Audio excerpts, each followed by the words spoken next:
सौदा कौन देखी। तुलसी बाबा पूरी रामायण में पापी के परिचय बाबा दूगो लिखली। तुलसी बाबा पापी के परिचय दूगो बतौली। पापी की यहां दो चार गो बेटा पैदा हो सकेले, पापी के घरे दो चार गो लड़का पैदा हो सकेले, पापी के घरे दो चार गो मकान हो सकेला, पापी की यहाँ गाड़ी मोटर ट्रैक्टर बस या कंपाइन हो सकेला, पापी की यहाँ कई करोड़ रुपया बैंक बैलेंस हो सकेला, पापी की यहाँ से रामपुर ले मार दुकान मकान हो सकेला, लेकिन पापी के दरवाजे पर दो काम नहीं होगा। बड़ा ध्यान से सुनिएगा, पापी के दरवाजे पर दो काम नहीं होगा। आप पूछे कौन काम, तो बाबा मानस में लिखे हैं, सुत दारा धन लक्ष्मी पापिन को भी होए, संत समागम हरि कथा तुलसी दुर्लभ दोय।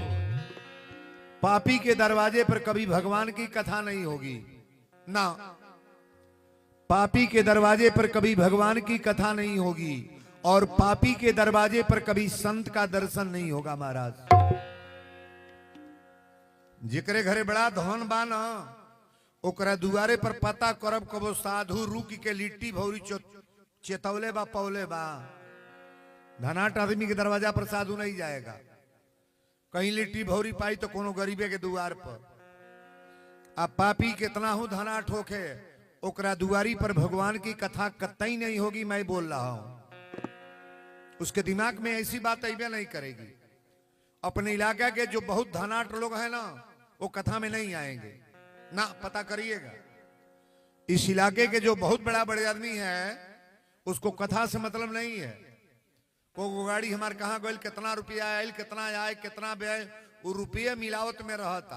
अच्छा बताई, जेकर लग जितने रुपया बा वो राती के चैन से सूता तड़ है। निदिया सुतत भर में नींद लाग जा ऊ नीमन है, आकि रात भर उल मिल कल जा नीदिये ना लागे ऊ नीमन है। ई मनावे चाहिए कि हे भगवान, सोते सोते मुझे नींद लग जाए। नोटे के बिछौना कह के लोग सूता था, गड्डी के नोट पर बीपी के दवाई खा के सूता था, तब वो नींद नहीं लागा था। जेकरे लग जितना संपत्ति बा उतने भय डर बना है कि हमारा कहियो लूट न ले। सो नून चटनी खाई जा बढ़िया बा, सब्जी रोटी खा ले जा, लाई बढ़िया दाल तरकारी बहुत बढ़िया मिली। अरे जाना तो सबको एक के दिन है महाराज, किसी दिन जाओगे, 7 गो दिनवा में जाएगा बा। अतवार सोमवार मंगलवार बुधवार बृहस्पतिवार शुक्रवार शनिवार 7 दिन में कहियो जाएगा बा। एक कोनो दिन नहीं बा, राती के दिने में। आ जितना जने मरल जाई ना, उहे कफन अगर इलाका के राजा मुई है तो उन्हों का उहे कफन की कपड़ा आई। आ कोनो भिखारी अगर मरी गरीब तो उहे कफन के कपड़ा आई। धरती पर सबसे सस्ता कपड़ा कौन बिकाला? कफन। सबसे सस्ता कपड़ा का बिकाला? कफन। जब मरल जाला तो 3 गो चीज हमने के फेंकल जाला। पहले लोग फूल माला ले आवे, जैसे ही फूल बाना फूल, तो पहले 2-4 गो फूल का माला आई कि लाशी पर तर धो दे। अब फूल हाथे में दे दे जाई कि फूल जब लाश जाए लगी तो फेंकी हो। तो फूल ऐसे फेंकाला कि घोर भर के फूल के लेखा कह के जा, तड़ा जा, आशीर्वाद दे के जा। पहले फूल फेंकाई, ओकरा बाद बतासा या टाफी या मिठाई फेंकाई कि सबके मुंह मीठ कह के जाता रह। अब जा। आ तीसरा बेर एक के सिक्का है तर मुठा से फेंकाला। लाशी के था से सिक्का फेंका लगना, सिक्का ऐसे फेंकाला कि बड़ी रुपया कमैले रहा, कई करोड़ बैंक में बा। आ तहर सजी बक्सा पेटी अलमारी भरल बा। तहरी लगे अगर ताकत होखे तही रुपया फेंकाता, एगो सिक्का उठा के अपने साथे लेके चल जा। एक सिक्का। आप जितने लोग बैठे हैं दिमाग तो हम खोल देंगे। कहो एगो सिक्को ले जाए के ताकत बा, जाई बा हमने सथवा जाई। ये जे गहना बनवावा था चाहे जो गो होक है, ई गहना बवाल के घोर बागिना ना बा। आ तुलसी के माला पहिरल तो सोने के सीकड़ बा तो तीनों पतो पहले बटिया कुल तब लाश फुकाई। आ तुलसी के माला पहिरल तो उ पतो ये कोई उ सधुआ हमारी मान के साधु बनल लाई बा। गलती बोलता नहीं। ये कलयुग की आधा बीमारी तो सोना कर रहा है महाराज। सोने के गहना के लिए परिवार में लड़ाई हो रहा है, क्या क्या नहीं हो रहा है हम तो देख रहे हैं। लेकिन हम निवेदन करेंगे आप जितने लोग हो, हमारे कथा में कोई दूसरा दम नहीं है। हमारी कथा सुनने के मतलब पहले विचार को बदल लो, संस्कार बदल लो, चरित्र को बदल लो, आचरण बदल लो, स्वभाव बदल लो। इसी का नाम कथा है महाराज। तन उठावे के हाथ एक बार बरिया रहे, ताली बजो बरिया रहे। यही में कई जने बहटिया वो तो बाढ़ है। मान ला 10 जने बजावत आड़े तो जे बजावत आओ करे देही पर के मलेच्छ बीमारी भागता। आ जे बैठ के बहटियावत आओ करे ऊपर, जे बजावत आओ करे देही पर के मलेच्छ बीमारी, जे बहटियावत आओ करे ऊपर चढ़ता। कथा में बैठ करके बहाना नहीं। उठाइए हाथ, बजा लो ताली बरिया रे।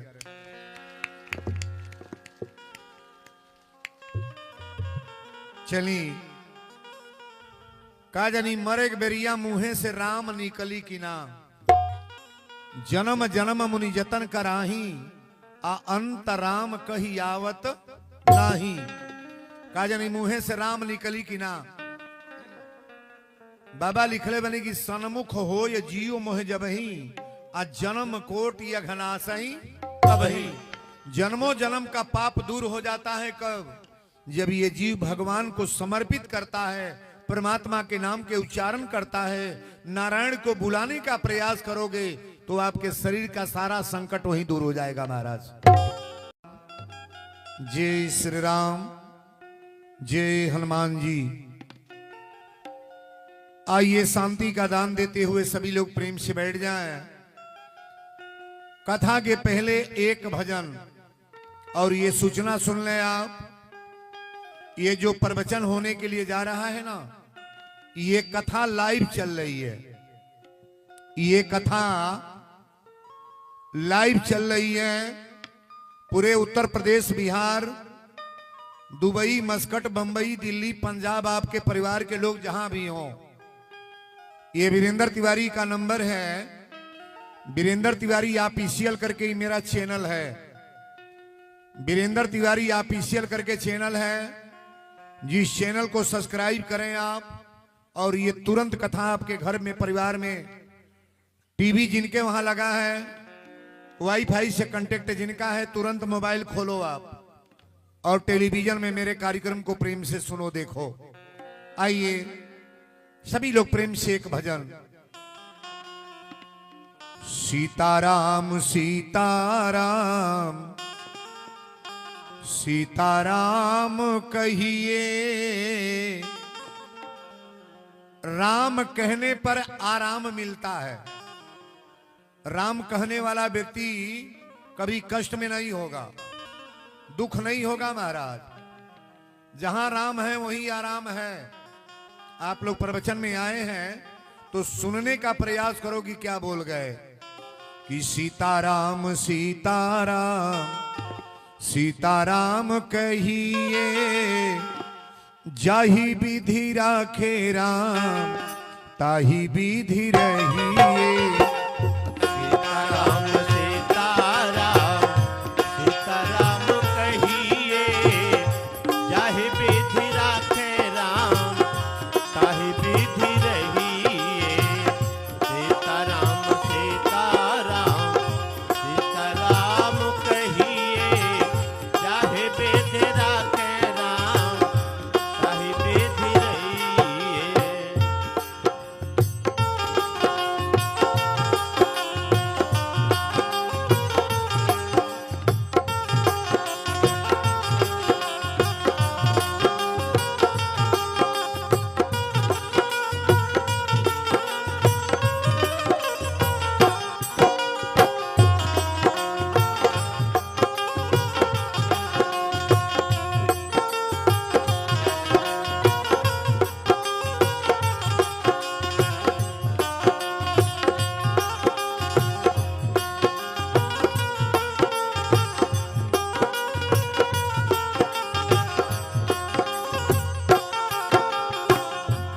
मुख में हो राम नाम, राम सेवा हाथ में, तू अकेला नहीं प्यारे, राम तेरे साथ में।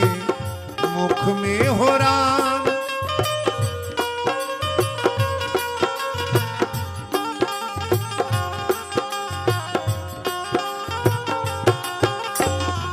मुख में हो राम नाम, राम सेवा हाथ में, तू अकेले नहीं प्यारे, राम तेरे साथ में।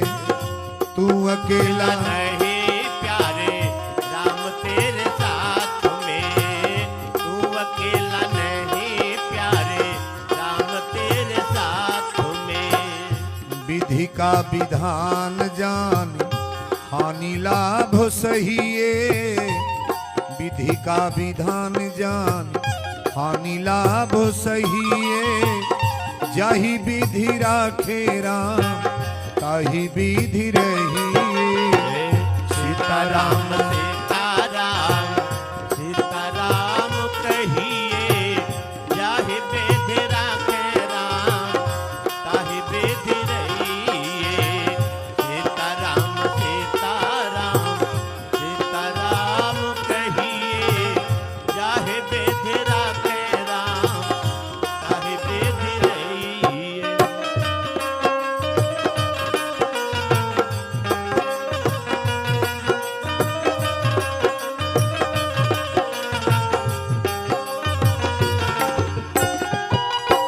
जय जय।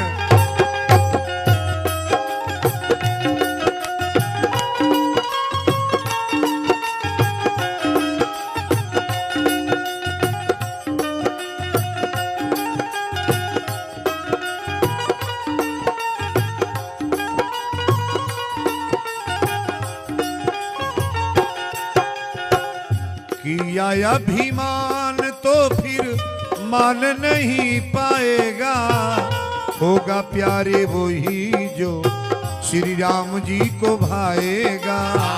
होगा प्यारे वही जो श्री राम जी को भाएगा। होगा प्यारे वही जो श्री राम जी को भाएगा।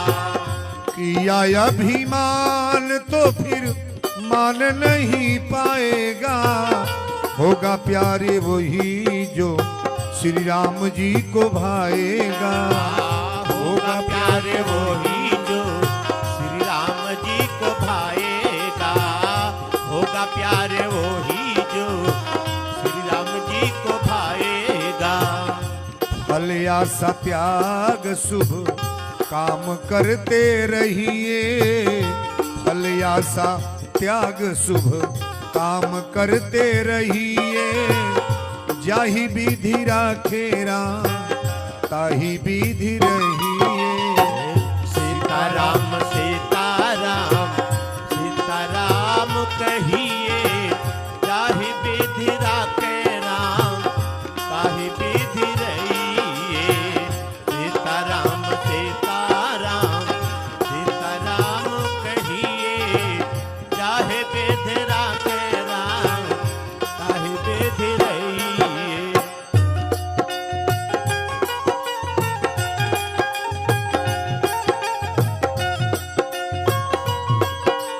जय जय।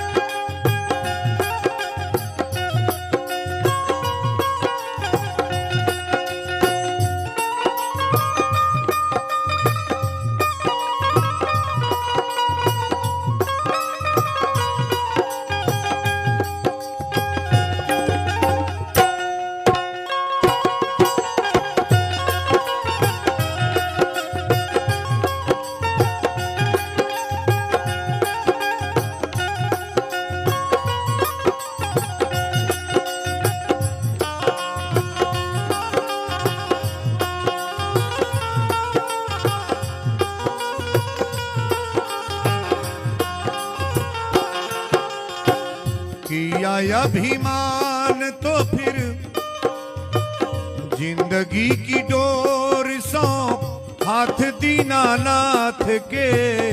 महलों में राखे चाहे झोपड़ी में बास दे। ओ महलों में राखे चाहे झोपड़ी में बास दे, महलों में राखे चाहे झोपड़ी में बास दे। जिंदगी की डोर सौंप हाथ दीनानाथ के, महलों में राखे चाहे झोपड़ी में बास दे। ओ महलों में राखे चाहे झोपड़ी में बास दे, महलों में राखे चाहे झोपड़ी में बास दे।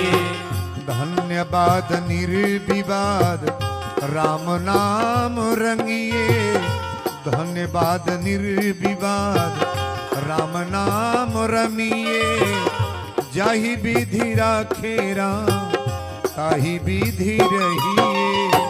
सीताराम सीताराम सीताराम कहिए, जाहि विधि राखे राम ताहि विधि रहिए।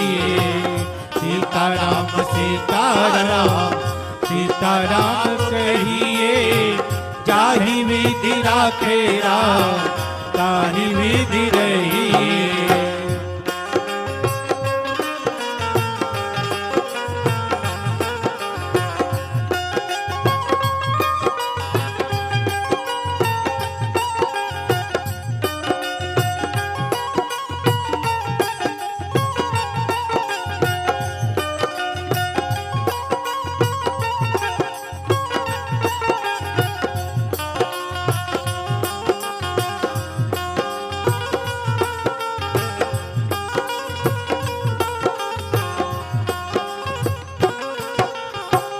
आशा एक राम जी का दूजा आशा छोड़ दे, नाता एक राम जी से दूजा नाता तोड़ दे।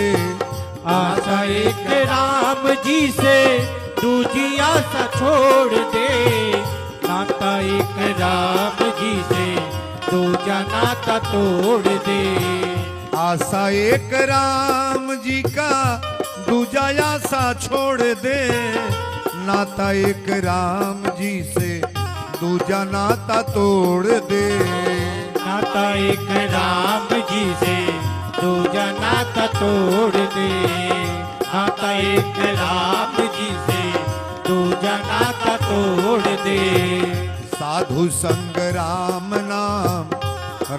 नाम रंगिए, साधु संग राम नाम रंगिए।